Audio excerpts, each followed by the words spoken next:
Do you think there's a market for third-party toys that start making demakes? And what Josh means by demakes is taking characters like Drift, RC, characters that never had... They're G1 characters but never had G1 toys, and giving them that G1 design and aesthetic. And what he means by that is no articulation. Like, like the simplicity of 80s engineering done to G1 characters that haven't gotten G1 toys. So that's why he brings up Drift, RC. He mentions Tarn, which is an IDW More Than Meets the Eye character that's now part of that, that whole metaverse.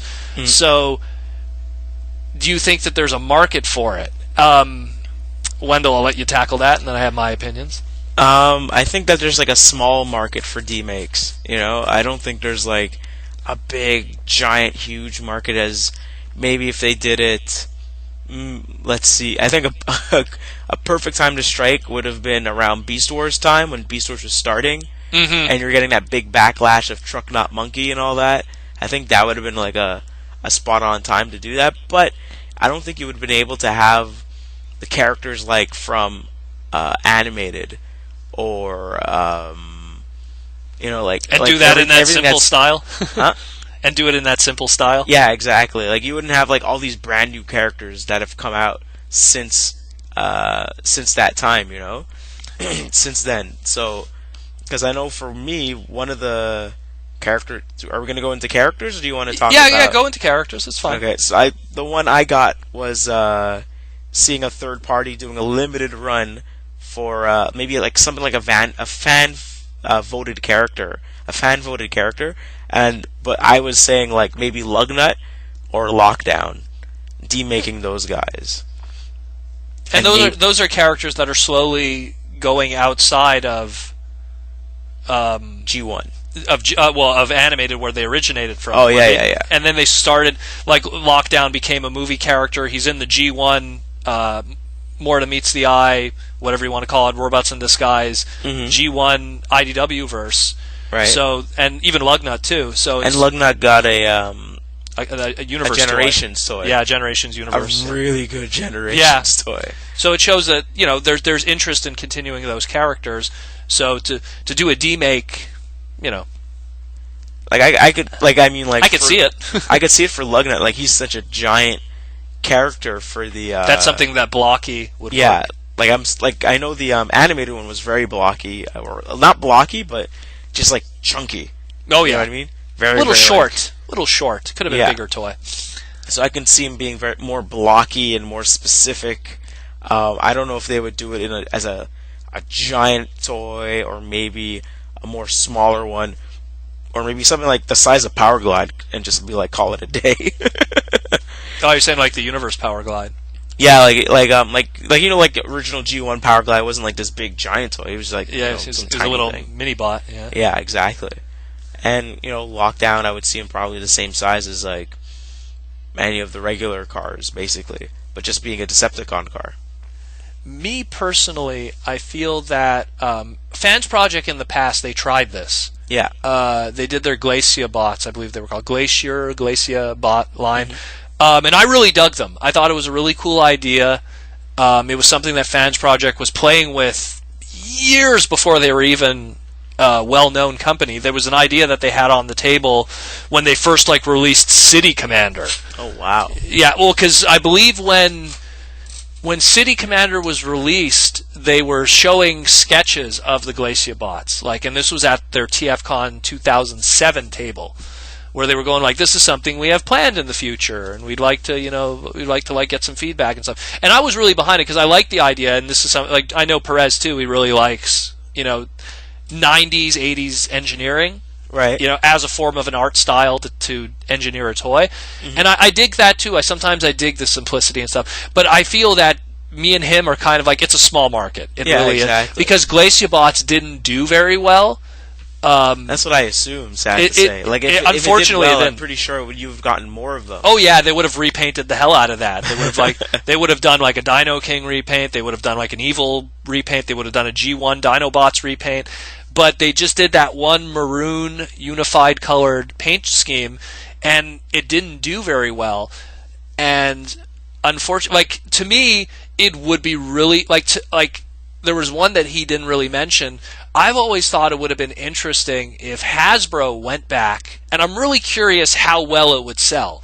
If Hasbro went back, got that original Unicron prototype. Oh wow! Okay. And then like, you know, because it's probably kicking around somewhere. Mm-hmm. And then just release that, and, you know, like, as like a, let's say, hey, next year's the 30th anniversary of the '86 movie. Here's an Amazon exclusive G1 commemorative series G1 Unicron as what we would have gotten all those years ago. Right. And I mean, in a lot of ways, that's kind of a demake in a sense, because we never got the original G1 Unicron toy. The first time we got a Unicron was the Armada toy, which was what we have today as Unicron across the board, because they just repaint and retool that like crazy. Mm-hmm. So, like, I mean, that's one that I would totally be behind. Same thing, like, if they, like, did an old school RC, like, and just said, well, this is how we would do it, I would be behind that. But that's me personally. There's a really niche fan artist. His name is Stars-1. I'm trying to remember his screen name. Very obscure Japanese fan artist. He, like, from the early, he was at BotCon 1995, I believe it was. Makoto Ito, I believe. I hope I'm not screwing up his name. And what he would do was he had an obsession with drawing female Transformer characters, original female Transformer characters, done in the aesthetic of the show, which obviously is a female form, like RC. But then he would then afterwards draw what he felt would be, here's how the toy would work, using the 80s G1 style. Wow. And so it was really interesting, and, like, man, I have to, like, find scans of these, because I own all his fan books. I bought them years ago. And in those books it shows, like, well, here's this medic character, and she has hair, right? And it's like, and here's how I would do the hair, and it's like, it's this block of windshield, you know, and it's very blocky. It's very blocky, but, like, it's him, like, going, like, here's a demake of that style doing it, and it's really cool. That's pretty cool. Let me just see if I got the name right before we continue. I just want to be sure. Because when you type Makoto Ito, you get, like, anime characters. Right. So, let me just type Bakon. I'm pretty sure it was Makoto Ito. Yes, it was. It was Makoto Ito, and the screen name was Stars104A. And let me just show you. Oh man, like, again, these photos are terrible. Well, yeah, because they're so far back. Well, yeah, like, we're talking BotCon 95. I'm just going to share you one of the photos just to give you an idea of what he used to do back in the day. And I used to be fascinated by it. So here's one photo. It's all the way the one on the left. Precocious. Okay. Now you'll see on the left, like, he does it in a G1 style, the G1. But do you see what he did there?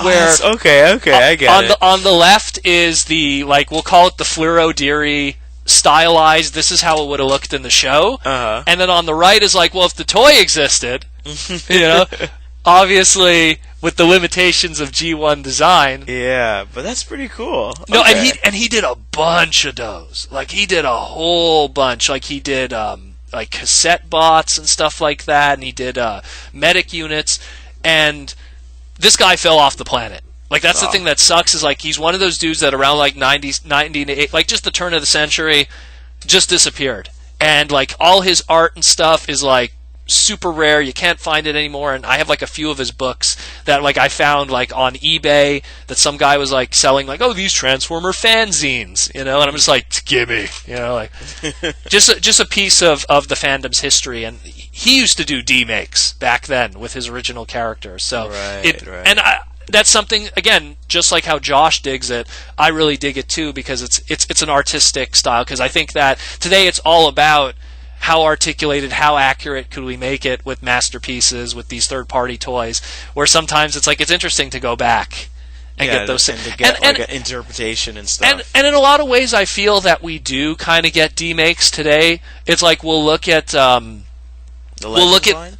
Well, I feel that, no, not so much. No, the Legends line is giving us like articulated versions of old school characters. But what I mean by that is okay, sorry, you could no, it's fine. You could look at, let's say, any new toy line that's out right now that's a main line, like the new Robots in Disguise show, right? And you have the main characters and their deluxe toys and everything. But then you look at the one flip changers or whatever, and you could kind of view those as simplistic demakes. Like a good example is Strong Arm. Like she has the one flip changer Strong Arm, where you kind of look at it and go, yeah, you know what? This is probably how the character would have looked if it was a G1 interpretation. Like they kind of simplified, not so much the legend scale, the small ones, but the one flip changers. I find because they kind of they're forced into that simplicity to be a one flip changer, but as a result, it kind of also gives you that aesthetic look of a G1 toy. But that's one opinion.